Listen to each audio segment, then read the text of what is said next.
नमस्कार दोस्तों, welcome once again in the video. And before starting our video, there is request, please subscribe the channel, like, comment and share, and don't forget to press the bell icon. Thanks जिन्होंने कर दिया है और जो करने वाले हैं उनका बहुत बहुत धन्यवाद। आज जो अपना क्वेश्चन है जिस पर वीडियो बेस्ड है वो अपना सवाल है कि what are the factors related to the patient which effect the absorption of drug. इसको ऐसे भी बोल सकते हैं कि patient related factors affecting the absorption of drug. तो फैक्टर्स हैं अपने एज, जीआईटी पीएच या pH of GIT, gastric emptying, intestinal transit, blood flow to GIT, disease, effect of gastrointestinal contents, उसमें आता है presence of food in GIT, volume of fluid in GIT, GIT components like mucin and drug present in the GIT. तो ये तो है सारे factor जो one by one हम देखेंगे इसके अंदर। स्टार्ट करेंगे हम, अपने को स्टार्ट करना है एज से। अगर पहले बात करूं मैं एब्जॉर्प्शन की, तो एब्जॉर्प्शन की डेफिनेशन आपको पता है, अपन 2-3 वीडियोस में देख चुके हैं, डिटेल्स में आप वहां से और देख सकते हैं। एज की बात करें तो हम जानते हैं कि जब भी हम अपने आप के फैक्टर को हमें डिस्कस करना है तो उस समय हमको कंपेयर करना पड़ता है अडल्ट से। तो हम अगर अडल्ट को कंपेयर करें हैं इन्फेंट से या एल्डरली से, तो definitely there will be difference in the absorption of drug. क्यों? क्योंकि अगर एग्जांपल लें इन्फेंट्स का, तो इन्फेंट्स के अंदर अंडर डेवलप्ड है पूरा ऑर्गन सिस्टम, और जब पूरा ऑर्गन सिस्टम अंडर डेवलप्ड है तो डेफिनेटली इंटेस्टाइन की भी क्या होगा, अंडर डेवलप होगी। Therefore we can expect there is less absorption of drugs, क्योंकि ब्लड फ्लो बहुत कम रहेगा इंटेस्टाइन के अंदर और मैक्सिमम एब्जॉर्प्शन इंटेस्टाइन में ही होता है। हम बात करते हैं नेक्स्ट एल्डरली। वही कंडीशन एल्डरली में भी है। In elderly there is decrease blood flow and apart from decrease blood flow और भी फैक्टर्स होते हैं जैसे गैस्ट्रिक ऑल्ट्रेशन। गैस्ट्रिक ऑल्ट्रेशन का यहाँ पर कहने का मतलब यह है कि गैस्ट्रिक एम्पटिंग टाइम ऑल्ट्रेशन। कहने का मतलब कितनी देर तक ड्रग स्टमक में रहेगी और कितनी देर बाद वो इंटेस्टाइन में जाएगी, क्योंकि जो कंटेंट्स वहां पर प्रेजेंट है उनका इफेक्ट पड़ेगा, वो हम पढ़ेंगे गैस्ट्रिक एम्पटिंग के अंदर, और गैस्ट्रिक एम्पटिंग का एक अलग वीडियो हमने दिया हुआ है। तो means we can say that alteration in the emptying conditions can effect the absorption of drug. The absorption of drugs can be increased and decreased depending on the type of drug. The drug either will be absorbed from stomach or either it will be absorbed in the intestine. ठीक है। Next आता है अपना pH of GIT। pH of GIT को समझाने के लिए ये एक टेबल बनी हुई है। इसमें आपको दिखेगा कि these are the different organs या different parts of GIT। ये उसकी उनके pH हैं और किस तरह की ड्रग एब्जॉर्ब होती हैं और ड्रग की कैरेक्टरिस्टिक क्या होनी चाहिए। तो स्टार्ट करते हैं माउथ से। माउथ का पीएच होता है 6.8 और माउथ की जो खासियत है यह है कि स्मॉल सरफेस एरिया है। ये हम दूसरे वीडियो में देख चुके हैं, buccal and sublingual absorption of drug. Now the mouth is small surface area and neutral, basic and lipophilic drugs are absorb. Sir lipophilic ही क्यों? क्योंकि हमने उस वीडियो में देखा है जो buccal and sublingual absorption of drugs, उसमें हमने देखा है कि passive diffusion is the major mechanism for absorption of drug from the mouth and sublingual route, ठीक है, और बक्कल रूट। तो वहां पर जब मेजर मैकेनिज्म पैसिव डिफ्यूजन है और पैसिव डिफ्यूजन के लिए ड्रग का नॉन आयनिक लिपोफिलिक होना जरूरी है, इसलिए लिपोफिलिक ड्रग एब्जॉर्ब होती है। अगला आता है स्टमक। स्टमक का पीएच होता है 1 से 3 के बीच में, और कौन सी ड्रग एब्जॉर्ब होती है?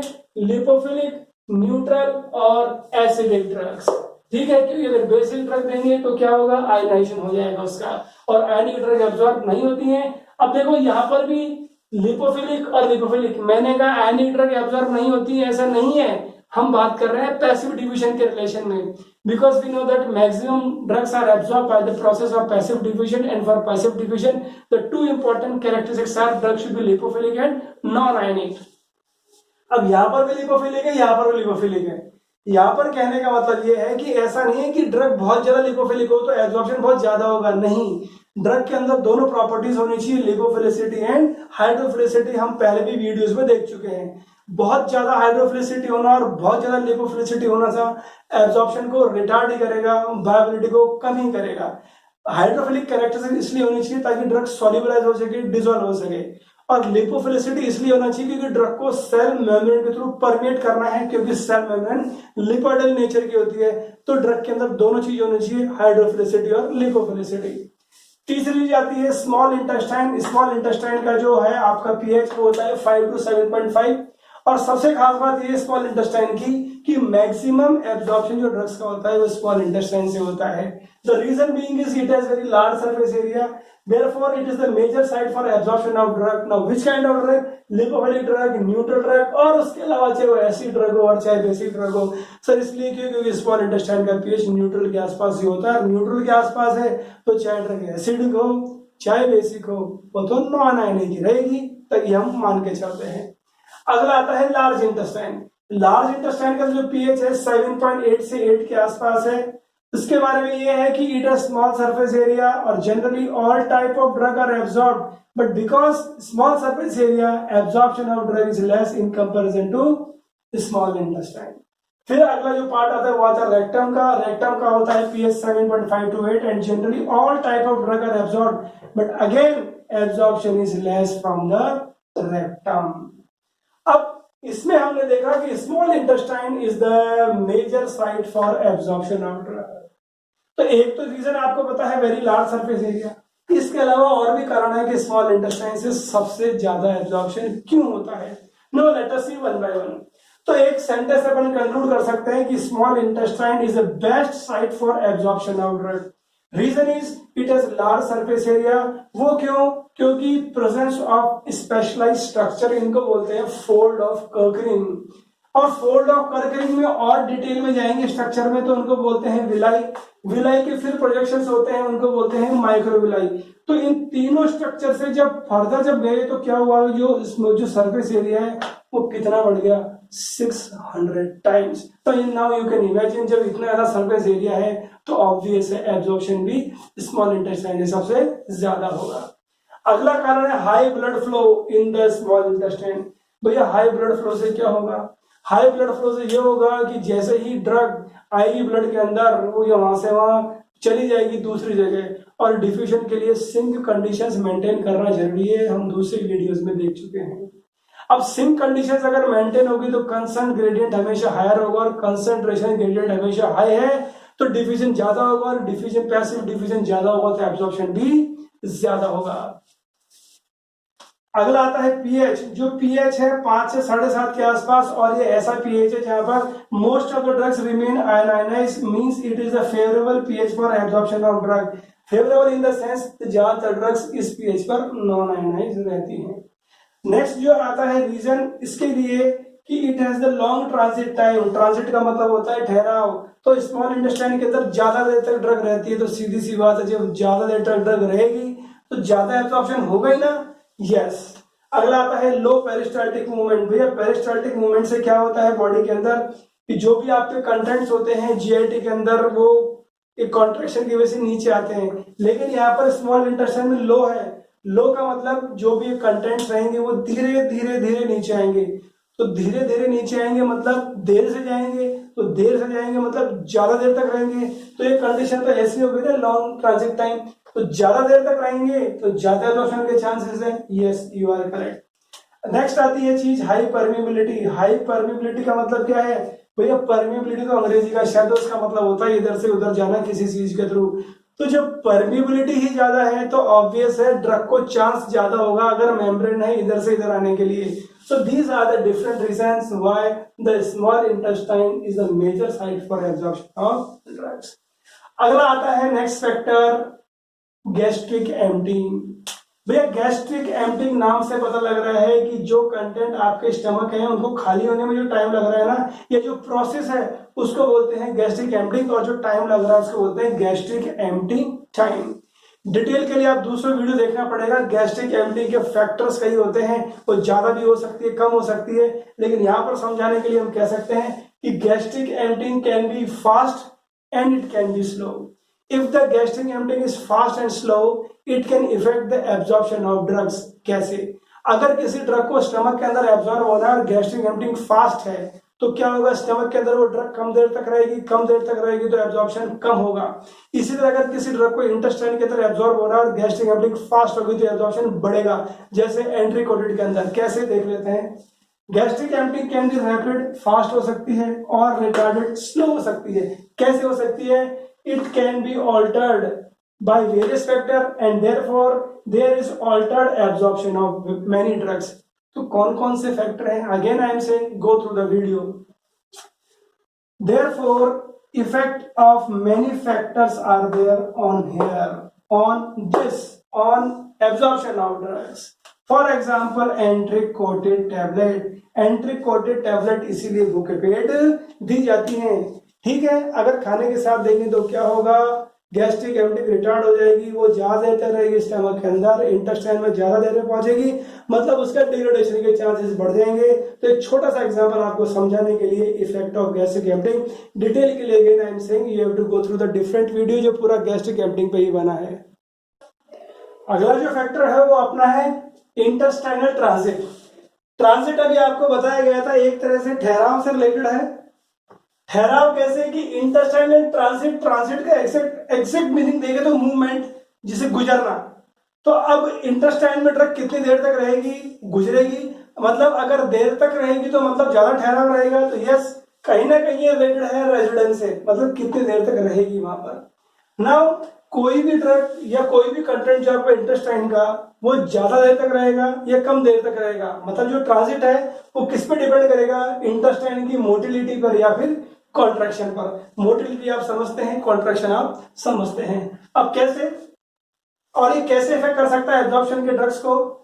Delayed if the intestinal transit is delayed, ये मतलब residence is delayed and it is significant. देर रहेगा तो अपने लिए बहुत बेनिफिशियल है. कैसे बेनिफिशियल है? एग्जाम्पल देके समझते हैं. For example, it is significant in case of sustain release doses form. भैया सस्टेन रिलीज डोजेज फॉर्म के अंदर तो ज्यादा देर तक रहनी चाहिए ड्रग इंटेस्टाइन के अंदर. क्यों? क्योंकि उनका नाम ही सस्टेन रिलीज है. कहने का मतलब drug will dissolve slowly and the release of drug is slow. तो जब ड्रग ही बहुत देर से रिलीज हो रही है, बहुत स्लो रिलीज हो रही है, तो फटाफट अगर इंटेस्टाइन से चीज निकल गई तो मतलब इनकम्प्लीट एब्जॉर्प्शन है, इनकम्प्लीट रिलीज है. मतलब ड्रग ना तो पूरी रिलीज हुई ना पूरी एब्जॉर्ब हुई. तो कहने का मतलब इफेक्ट ही अपने को कम हुआ, मतलब वेस्टेज ऑफ ड्रग हो जाएगा. तो yes, it is significant and it is how it is affecting the absorption. दूसरा एग्जांपल है, ये सिग्निफिकेंट है उस केस के अंदर when the drug is dissolving only in the intestine, जैसे एंट्रिक कोटेड टैबलेट. तो एंट्रिक कोटेड टैबलेट इंटेस्टाइन में जाएगी, लेकिन सफिशिएंट टाइम वहां पर भी चाहिए कोटिंग को डिसॉल्व होने के लिए और ड्रग को रिलीज होने के लिए. अगर वहां पर भी इंटेस्टाइनल ट्रांजिट में अगर इफेक्ट हो गया, मतलब फटाफट अगर इंटेस्टाइन वहां से खाली हो गई, तो क्या एब्जॉर्ब होगा? ड्रग रिलीज ही नहीं हुई, कोटिंग अगर हटी नहीं तो ड्रग रिलीज नहीं होगी, एब्जॉर्ब नहीं होगी, एक्शन नहीं आएगा, बायोबिलिटी नहीं होगी. तो ये इंटेस्टाइनल ट्रांजिट इफेक्ट करता है क्या? बिल्कुल. There are the different factors which effect the intestinal transit, मतलब रेजिडेंस टाइम को इफेक्ट करते हैं. कैसे होता क्या है कि ये जो कंटेंट्स हैं इंटेस्टाइन के, जब ये मूव करते हैं नीचे की तरफ, means whenever the contents of the intestine they move down, there is increased absorption of fluid water and therefore there is increase in viscosity. जब ये नीचे जाएंगे तो विस्कोसिटी बढ़ जाएगी. जब विस्कोसिटी बढ़ जाएगी तो therefore there will be effect on release of. अगर ड्रग रिलीज भी हो गई तो क्या होगा? डिफ्यूजन नहीं होगा, क्योंकि हम जानते हैं डिफ्यूजन कोएफिशिएंट अपन पढ़ चुके हैं डिफ्यूजन के अंदर कि जो आसपास सराउंडिंग फ्लूइड है वहां पर ड्रग का जो मूवमेंट का है वो बिल्कुल जरूरी होता है. जितना आसपास मूवमेंट कम होगा विस्कोसिटी की वजह से, उतना रेट ऑफ एब्जॉर्प्शन कम होगा. तो ये नीचे जाना कंटेंट्स का, विस्कोसिटी आगे बढ़ जाना, एब्जॉर्प्शन इफेक्ट पड़ेगा. बिल्कुल. अब कौन कौन से फैक्टर्स हैं तो देखते हैं कि the factors which effect this intestinal transit या फिर रेजिडेंस. जैसे फूड, अगर फूड होगा it will retard the intestinal transit, मतलब ज्यादा देर तक रहेगी ड्रग, जैसे अपने गैस्ट्रिक एम्प्टिंग में देखा है. प्रेगनेंसी रिटार्ड्स, मतलब ज्यादा देर तक रहेगी वहां पर चीज. डायरिया प्रमोट करेगी. डायरिया का काम ये होता है कि जो भी आपके कंटेंट्स हैं इंटेस्टाइन के अंदर, जीआईटी के अंदर, फटाफट बाहर निकालो, तो बाहर निकल जाएगी, तो ड्रग भी बाहर निकल जाएगी, तो इट प्रमोट्स, मतलब फटाफट बाहर निकल जाएगी. ऐसी कई ड्रग्स होती है जो इंटेस्टाइनल मोटिलिटी कम करती हैं, ज्यादा करती हैं, जैसे प्रोकाइनेटिक ड्रग्स, मेटाक्लोप्रामाइड, डोमपेरिडोन जैसी ड्रग्स हैं. तो प्रोकाइनेटिक ड्रग हैं, उनका नाम है ही हरिंग एजेंट्स हैं. तो drugs like प्रोकाइनेटिक्स they increase the intestinal transit ऐसे ही लैक्सेटिव होते हैं, वो बिल्कुल डायरिया प्रमोट करते हैं ज्यादा कंडीशन में। तो जैसे लैक्सेटिव प्रमोट करते हैं, जैसे डायरिया प्रमोट करता है इंटेस्टाइनल ट्रांजिट को, ऐसे ही लैक्सेटिव भी प्रमोट करेंगे।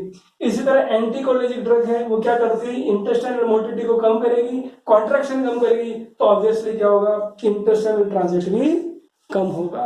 अब देखते हैं हम अगला फैक्टर। Next factor is blood flow to GIT. मतलब जीआईटी के अंदर ब्लड फ्लो जरूरी है। ब्लड फ्लो कितना है, ज्यादा या कम है? तो एक बार हम वापस देखते हैं कि मैं आपको रिमाइंड करवाता हूं कि the main process responsible for absorption of drug is passive diffusion, and for passive diffusion concentration gradient is must, and simultaneously maintenance of sink condition is also must. Now if we correlate this thing with the blood flow, the sink conditions promote the absorption. तो जितना ज्यादा blood flow रहेगा intestine के अंदर, उतनी ज्यादा sink condition maintain रहेगी, और जितनी ज्यादा सिंक कंडीशन मेंटेन रहेगी उतना एब्जॉर्प्शन ज्यादा होगा। तो ब्लड फ्लो कम होगा तो क्या होगा, एब्जॉर्प्शन कम होगा, बिल्कुल कम होगा। ये चीज अपन देख चुके हैं किसके अंदर, जब हमने एज का फैक्टर्स डिस्कस किया था इन्फेंट्स और एल्डरली में, तो आपके समझ में आ गया होगा। नेक्स्ट, तो मेंटेनेंस ऑफ सिंक कंडीशंस और आपका कंसंट्रेशन ग्रेडियंट दोनों एक साथ ही हैं। अगला जो फैक्टर आता है ये है कि डिजीज स्टेट का क्या फर्क पड़ेगा, कहने का मतलब इफेक्ट ऑफ डिजीज। नाउ एक सेंटेंस में बोल सकते हैं कि many diseases can effect the absorption and the बायोबिलिटी। अब कौन कौन सी, कई ऐसी तो कई डिजीज है, लेकिन जो मेन डिजीज हैं जैसे गैस्ट्रोइंटेस्टाइनल डिजीज, जैसे कार्डियोवास्कुलर डिजीज, जैसे लीवर डिजीज। और समझने के लिए अपन गैस्ट्रोइंटेस्टाइनल डिजीज का एग्जांपल लेते हैं, इससे समझ में आ जाएगा ना। अगर गैस्ट्रोइंटेस्टाइनल डिजीज की बात करेंगे तो मेनली एब्जॉर्प्शन आपका जीआईटी में हो रहा है। तो जीआईटी के अंदर अगर मोटिलिटी ऊपर नीचे हो गई, तो हम यहाँ पर ऊपर भी देख चुके हैं गैस्ट्रिक एम्पटिंग में भी, हम इंटेस्टाइनल ट्रांजिट में भी देख चुके हैं। तो जीआईटी अगर कोई डिजीज होगी जो अल्टीमेटली गैस्ट्रिक एम्पटिंग टाइमिंग को या फिर इंटेस्टाइनल ट्रांजिट को इफेक्ट करेगी, definitely it will effect the absorption of drug also. जैसे ऑल्टर्ड जीआई मोटिलिटी हम देख चुके हैं। अगला है अगर कोई इन्फेक्शंस हैं या डिजीज हैं, जैसे अगर एक्लोरहाइड्रिया एक डिजीज है, इस एक्लोरहाइड्रिया में क्या होगा, there is decrease absorption of acidic drugs, क्योंकि acidic drugs are mainly absorb in the intestine. क्यों, जैसे कीटोकोनाजोल, उसको तो मेनली एसिडिक मीडिया ही चाहिए, क्योंकि कीटोकोनाजोल की खासियत ये होती है कि जितना एसिडिक मीडिया होगा उतना उसका डिसोल्यूशन ज्यादा होगा। तो एक्लोरहाइड्रिया में जब एसिड ही नहीं है तो क्या होगा, तो ऐसी ड्रग जो एसिडिक है जिनको स्टमक में होना है एब्जॉर्प्शन, उनका एब्जॉर्प्शन तो कम होगा ना, तो इफेक्ट कर रहा है ना डिजीज। यस, एक और एग्जांपल इसका सीलिक डिजीज। अब सीलिक डिजीज में क्या होता है, there is destruction of villi and microvilli, जो अपन पढ़ चुके हैं, which are mainly responsible for absorption of drug due to increase in large surface area. फिर इस डिजीज में और क्या होता है, there is increase gastric emptying rate. Increase gastric emptying rate का मतलब फटाफट जो भी चीज रहेगी आपकी स्टमक के अंदर वो फटाफट इंटेस्टाइन में जाएगी, तो वो ड्रग जिनका एब्जॉर्प्शन होता है स्टमक के अंदर, उनका एब्जॉर्प्शन कम हो जाएगा। अगला जो कैरेक्टरिस्टिक है इससे रिलेटेड सीलिक डिजीज से, इंक्रीज जीआई परमिबिलिटी। फिर है स्टीटोरिया। स्टीटोरिया का मतलब डिक्रीज बाइल। तो डिक्रीज बाइल का मतलब या डिक्रीज रिलीज ऑफ बाइल का मतलब ये है कि जो ड्रग ऑयली नेचर की होंगी उनका तो एब्जॉर्प्शन होगा ही नहीं, क्योंकि bile is responsible for emulsification of fats and oily drugs. तो सीलिक डिजीज की वजह से इतने कॉम्प्लिकेशन हो गए, तो कहने का मतलब जो ड्रग्स हैं जिन पर इनका इफेक्ट है उनका एब्जॉर्प्शन तो कम हो जाएगा। यस, ऐसे ही एक और कंडीशन अपन अपन जीआई डिजीज की बात करें, गैस्ट्रो इंटेस्टाइनल डिजीज की बात करें, तो वो आता है सर्जरी। अगर किसी पेशेंट के अंदर गैस्ट्रेक्टमी हो गया तो क्या होगा, ड्रग सीधी कहाँ डंप होगी, इंटेस्टाइन में। तो अपन कह सकते हैं कि इन द गैस्ट्रेक्टमी पेशेंट के अंदर there is intestinal dumping of the drug. तो ड्रग क्या रहेगी, drug will directly reach into the intestine, और ऐसे पेशेंट के अंदर there is decrease intestinal transit, तो ड्रग फटाफट बॉडी से भी निकल जाएगी, तो एब्जॉर्प्शन पूरा होगा क्या, नहीं होगा। So this is how the disease effect. ये था अपना part 1, factors affecting absorption which are related to patient.